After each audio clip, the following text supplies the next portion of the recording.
these kind of stories, they can only come out of the 80s. A young guy, you know, trying his luck being a music promoter and actually doing it and actually making it big. When you read the script, were you actually convinced that this was a real story? No, not at all. Actually, I was actually quite shocked to find out that it was a true story.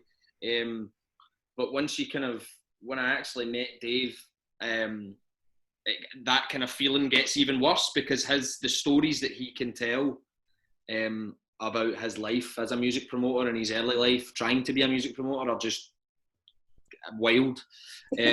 So no, that feeling doesn't go away. I was definitely shocked when I read the script to find out that it was a true story, but kind of that excited me. Do you know what I mean? Yeah.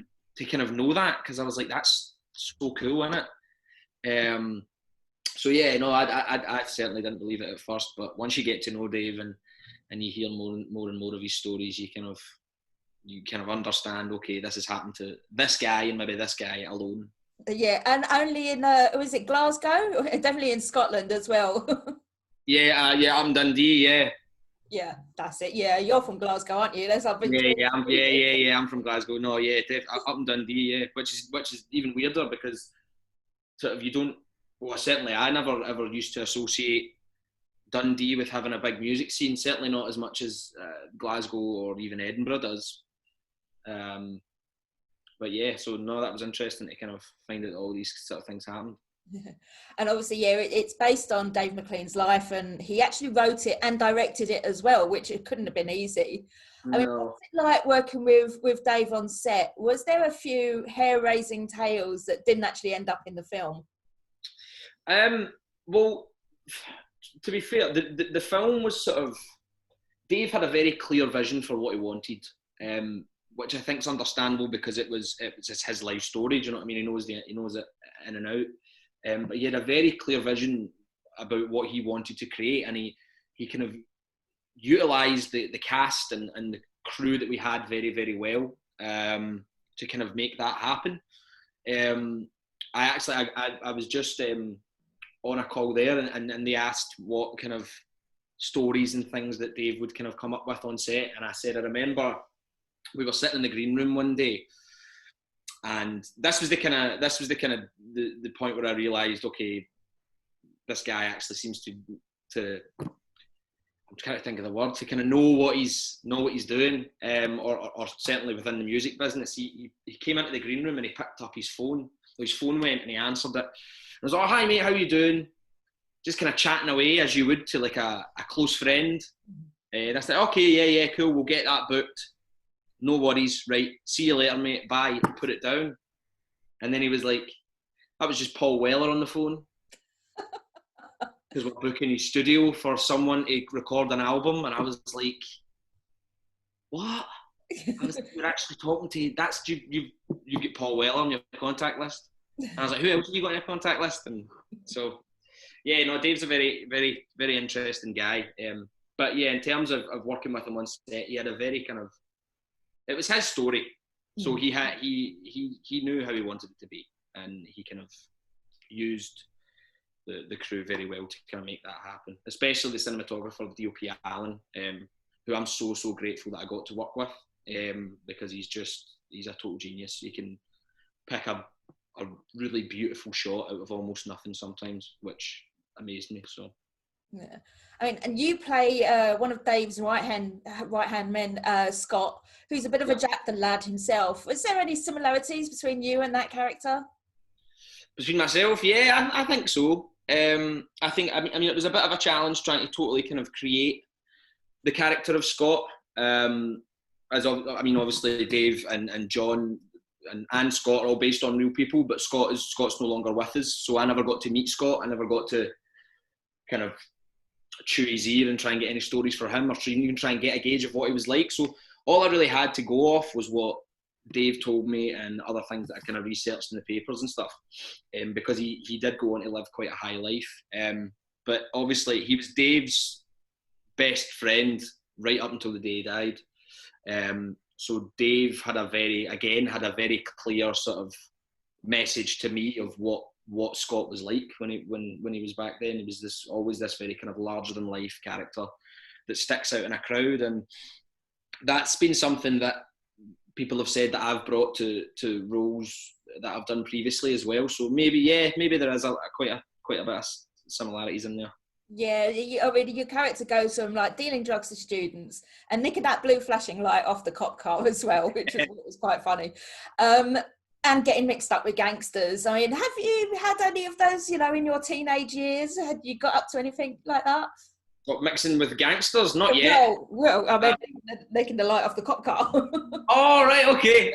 No, not quite. Not nicking a light off them. I think, well, I mean, when I was younger, I think naturally, as a lot of us do, we kind of had our run-ins with the police and kind of things like that. But in terms of actual criminal activity that Scot then went on to get up to, or does get up to in the film, no, not quite. So, yeah.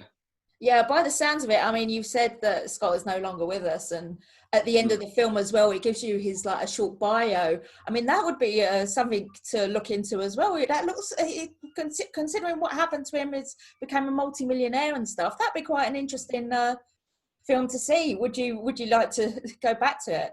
Yeah, I mean, I absolutely would. I've had conversations with Dave and the various other people that were involved in the film, and I've always said that I would love to do a sort of a later years of Scot's life, whether it's a Schemer's sequel or a Schemer's spin-off. I know that there's a lot of different sort of plans in place at the minute, but of course the film's not even out yet, so everything's a wee bit up in the air. Yeah. Am I speaking a wee bit too fast? No, it's fine.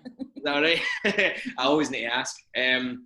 But yeah, no, I mean, I would love to be able to kind of explore Scot first and foremost as a character more, and his later life definitely, because again, some of the stories that Dave would tell would definitely make for a very, very interesting film, TV series, whatever. Yeah, I'd be delighted to. What's the worst gig that you've ever been to, and why? The worst gig I've ever been to? Yeah. Oh God, good question. I went to see, and it actually wasn't that long ago, it was just before the whole kind of COVID thing kicked off last year. I went to see Khalid. Do you don't know Khalid? No, I'm a bit old. He's a singer-songwriter from America, and he played the Hydro in Glasgow. And when we arrived, it's like 13,000, I think, the Hydro seats, but there must have been only about 6,000 in there.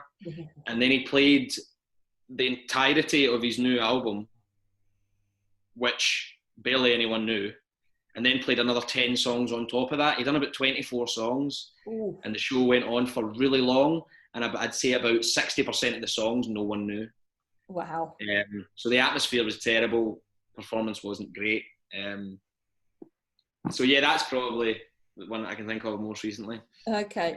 Were you actually aware that Iron Maiden actually tweeted the support for the film the other day? Yeah, I seen that, which I thought absolutely mental. That's got to be doing a good promotion for the film.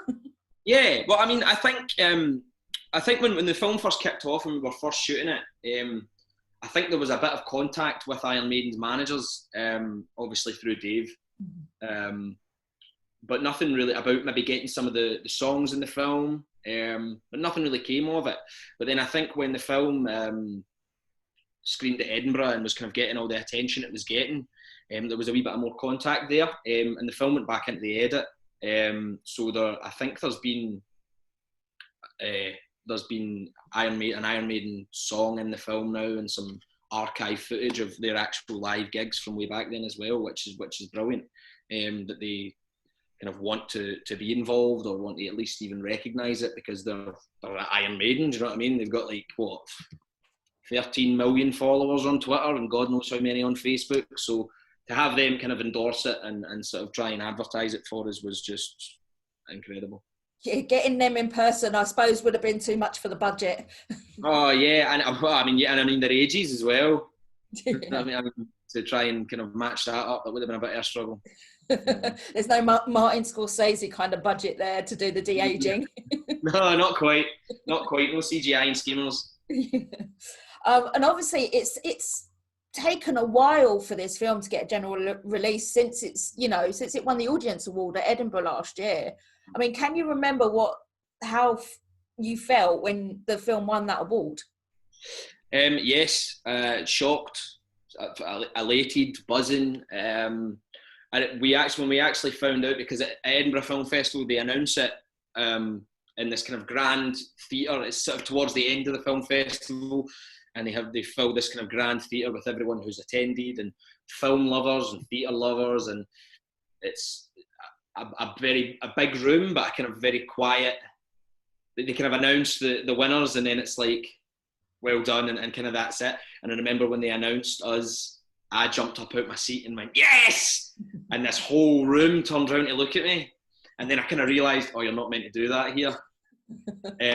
So then we quickly bolted out to celebrate. But yeah, no, we kind of made a bit of noise for ourselves at Edinburgh Film Festival, which I think only came naturally because we, as you said, we've waited so long to get people to see it, and to get it out there. And yeah, we're all very kind of proud of this film and this story that we've been able to tell. So yeah, no, buzzing.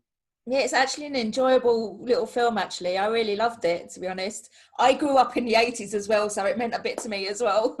Yeah. I know. Well, actually, I've had a few people kind of saying that. A lot of people quite, especially at Edinburgh when it screened, a lot of people that lived through the 80s, very kind of nostalgic for them, especially with the music, because there's a lot of bands in there that Dave put on that you see in the film that are, as you know, to this day, very, very big bands, Simple Minds, XTC, all these kind of people. So yeah, no, I think it definitely has that kind of nostalgic feeling for what I hope will be a large portion of the audience. Yeah. Well, thank you very much for talking to me today. Oh, thank you so much for having me. It's been a pleasure.